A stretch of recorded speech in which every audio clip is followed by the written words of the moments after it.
हाँ, ये रिंग अच्छी है, बीवी को पसंद भी आ जाएगी। अरे यस सर, आपकी चॉइस बहुत अच्छी है और ये डिजाइन भी नया है। डिजाइन नया है वो तो ठीक है, लेकिन सोने की प्योरिटी का प्रूफ कहाँ मिलेगा? बनिए एक जागरूक ग्राहक। आज ही डाउनलोड कीजिए BIS केयर ऐप। सोना खरीदने से पहले BIS केयर ऐप पर HUID कोड अवश्य वेरीफाई करें। नमस्कार, ये आकाशवाणी चंडीगढ़ है। अब आप रतिका से प्रादेशिक समाचार सुनिए। पहले इस बुलेटिन के मुख्य समाचार।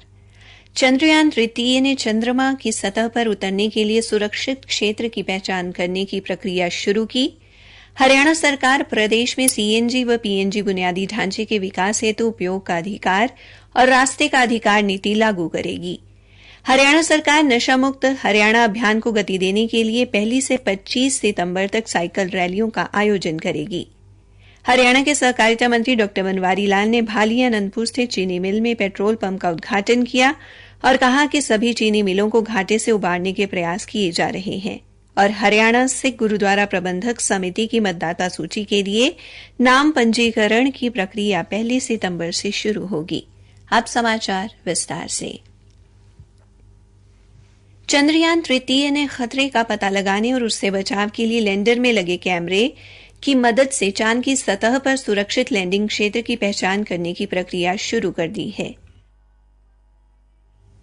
भारतीय अंतरिक्ष अनुसंधान संगठन इसरो ने आज कैमरे द्वारा लिए गए चंद्रमा के दूरस्थ क्षेत्र की तस्वीरें जारी की।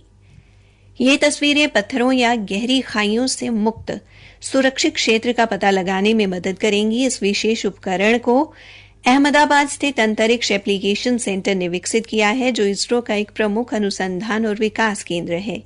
अंतरिक्ष एजेंसी के अनुसार रोवर के साथ लैंडर मॉड्यूल परसों 23 अगस्त को लगभग शाम 6:04 पर चांद की सतह पर उतरने की संभावना है।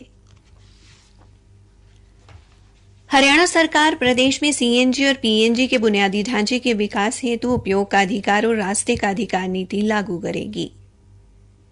मुख्य सचिव संजीव कौशल ने इस संबंध में आज चंडीगढ़ में हुई समीक्षा बैठक के बाद बताया कि इस नीति का उद्देश्य CNG और PNG वितरण नेटवर्क की सुचारू स्थापना को सुविधाजनक बनाना है।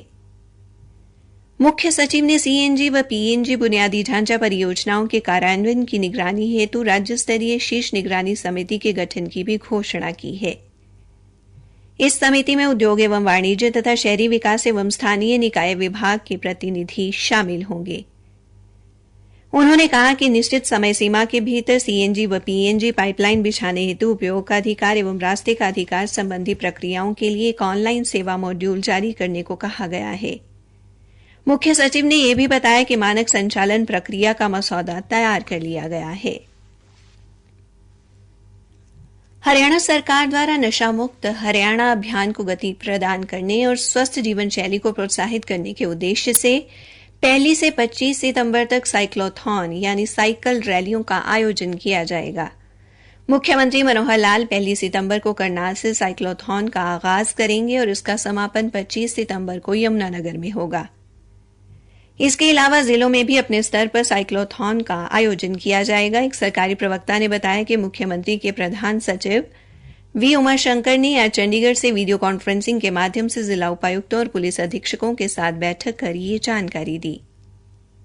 श्री उमाशंकर ने कहा कि 1 सितंबर को करनाल से शुरू होने वाला साइक्लोथॉन विभिन्न जिलों से होते हुए 25 सितंबर को यमुनानगर पहुंचेगी। इसके अलावा तिथि अनुसार तैयार कार्यक्रम के मुताबिक प्रत्येक जिले में भी साइकिल रैली व कार्यक्रमों का आयोजन किया जाएगा। उन्होंने कहा कि साइक्लोथॉन में कॉलेज व वरिष्ठ माध्यमिक विद्यालयों की भागीदारी सुनिश्चित की जा रही है। साइक्लोथॉन के बाद प्रतिभागियों को नशीली दवाओं से दूर रहने की शपथ भी दिलाई जाएगी। मुख्यमंत्री के प्रधान सचिव ने कहा कि अधिकारियों को नशे की अधिक समस्या वाले क्षेत्रों पर विशेष ध्यान केंद्रित करने और सांस्कृतिक कार्यक्रमों व लघु फिल्मों के माध्यम से जागरूक करने और स्थानीय प्रभावशाली लोगों, गायकों, गैर सरकारी संगठनों के साथ साथ धार्मिक व सामाजिक संगठनों का सहयोग लेने के निर्देश दिए गए हैं। आकाशवाणी चंडीगढ़ के समाचार सेवा प्रभाग द्वारा आजादी का अमृत महोत्सव संपन्न होने और देश के अमृतकाल में प्रवेश करने के मौके पर शुरू की गई प्रश्नोत्तरी प्रतियोगिता का आज का प्रश्न है, मेरी माटी मेरा देश अभियान के अंतर्गत वीरों को वंदन कार्यक्रम में पंचायतों द्वारा क्या किया जा रहा है? अपने उत्तर newsairchd@gmail.com पर तुरंत मेल करें। शनिवार को पूछे गए प्रश्न का उत्तर है, प्रधानमंत्री नरेंद्र मोदी ने वर्ष 2014 में पूर्व प्रधानमंत्री अटल बिहारी वाजपेयी के जन्म दिवस 25 दिसंबर को सुशासन दिवस के रूप में मनाने की घोषणा की थी। और हमारे विजेता हैं पंजाब के लुधियाना से गुरदीप सिंह भाटिया। प्रादेशिक समाचार आकाशवाणी चंडीगढ़ से प्रसारित किए जा रहे हैं। हरियाणा के सहकारिता मंत्री डॉ बनवारी लाल ने आज रोहतक जिले में भाली अनंतपुर स्थित चीनी मिल में पेट्रोल पंप का उद्घाटन किया और द रोहतक केंद्रीय सहकारी उपभोक्ता भंडार के नए भवन का शिलान्यास किया। इस अवसर पर अपने संबोधन में उन्होंने प्रधानमंत्री नरेंद्र मोदी और केंद्रीय सहकारिता मंत्री अमित शाह द्वारा किए जा रहे कार्यों की सराहना करते हुए कहा कि सहकारिता क्षेत्र में कई बदलाव किए गए हैं और युवाओं की भागीदारी सुनिश्चित की गई है। डॉ बनवारी लाल ने बताया कि हरियाणा में 709 प्राथमिक कृषि सहकारी समितियां हैं जिन्हें कंप्यूटरीकृत किया जाएगा और ग्रामीण क्षेत्रों में बहु सेवा केंद्र बनाए जाएंगे ताकि गांव के अंदर ही बाजार उपलब्ध हो सके और ग्रामीणों को सस्ता व बढ़िया सामान मिल सके। उन्होंने कहा कि गांव में साझी डेयरी परियोजनाएं शुरू की जा रही हैं और सभी चीनी मिलों को घाटे से उबारने के प्रयास किए जा रहे हैं। मीडिया से बातचीत में सहकारिता मंत्री ने विपक्षी दलों पर झूठे नारे और झूठे आश्वासन देने का आरोप लगाया।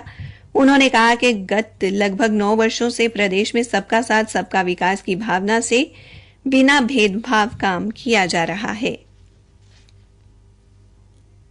हिसार में आज चौधरी चरण सिंह हरियाणा कृषि विश्वविद्यालय में विश्व उद्यमी दिवस के अवसर पर उद्यमिता प्रोत्साहन सम्मेलन का आयोजन किया गया, जिसमें राज्यपाल बंडारू दत्तात्रेय मुख्य अतिथि के तौर पर शामिल हुए। इस अवसर पर अपने संबोधन में राज्यपाल ने उद्यमिता को साहस, संघर्षशीलता और नए विचारों का सामर्थ्य बताते हुए कहा कि प्रधानमंत्री नरेंद्र मोदी के नेतृत्व में प्रधानमंत्री कौशल विकास योजना से अब तक 1,37,00,000 लोगों को कुशल बनाया गया है।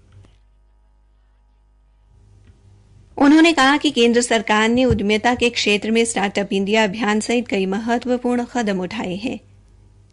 आत्मनिर्भर भारत अभियान के तहत उद्योगों को आत्मनिर्भर बनाने के लिए प्रोत्साहित किया जा रहा है। उन्होंने कहा कि हरियाणा सरकार भी उद्यमिता को बढ़ावा देने के लिए लगातार प्रयास कर रही है। राज्य में हरियाणा उद्यम एवं रोजगार नीति भी लागू की गई है। हरियाणा के गुरुद्वारा चुनाव आयुक्त न्यायमूर्ति एच.एस. भल्ला ने कहा है कि हरियाणा सिख गुरुद्वारा प्रबंधक समिति के चुनाव के लिए राज्य को 40 वार्डों में विभाजित किया गया है और राज्य सरकार द्वारा चुनाव के लिए किया गया परिसीमन 28 जुलाई को आधिकारिक राजपत्र में प्रकाशित कर दिया गया है। न्यायमूर्ति एच.एस. भल्ला ने कहा कि हरियाणा सिख गुरुद्वारा प्रबंधक समिति की मतदाता सूची के लिए नाम 1 से 30 सितंबर के बीच पंजीकृत करवाए जा सकते हैं। उन्होंने बताया कि उनके द्वारा 17 अगस्त को अधिसूचना के माध्यम से रिटर्निंग अधिकारी नियुक्त किए गए हैं। उन्होंने बताया कि कम से कम 6 महीने से वार्ड का निवासी और इस वर्ष 1 जनवरी को 18 वर्ष की आयु का सिख मतदाता सूची में नाम दर्ज करवा सकता है। उन्होंने यह भी सूचित किया है कि पतित या अपनी दाढ़ी या केश कटवाने, तंबाकू, हलाल मांस या नशीले पदार्थों या पेय का सेवन करने वाला पंजीकरण के लिए पात्र नहीं होगा। केंद्रीय सामाजिक न्याय एवं अधिकारिता मंत्रालय तथा लिम्को कंपनी के सहयोग से पलवल जिले में जिला रेड क्रॉस सोसाइटी द्वारा दिव्यांगजनों के लिए कल से 31 अगस्त तक मापतोल शिविर का आयोजन किया जाएगा।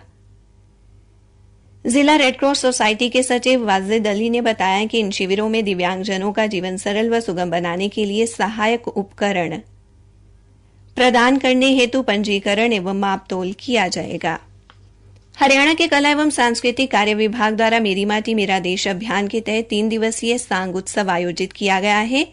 चंडीगढ़ के टैगोर थिएटर में 23 अगस्त तक चलने वाले इस उत्सव में अंतर्राष्ट्रीय स्तर के कलाकार सांग प्रस्तुत कर रहे हैं।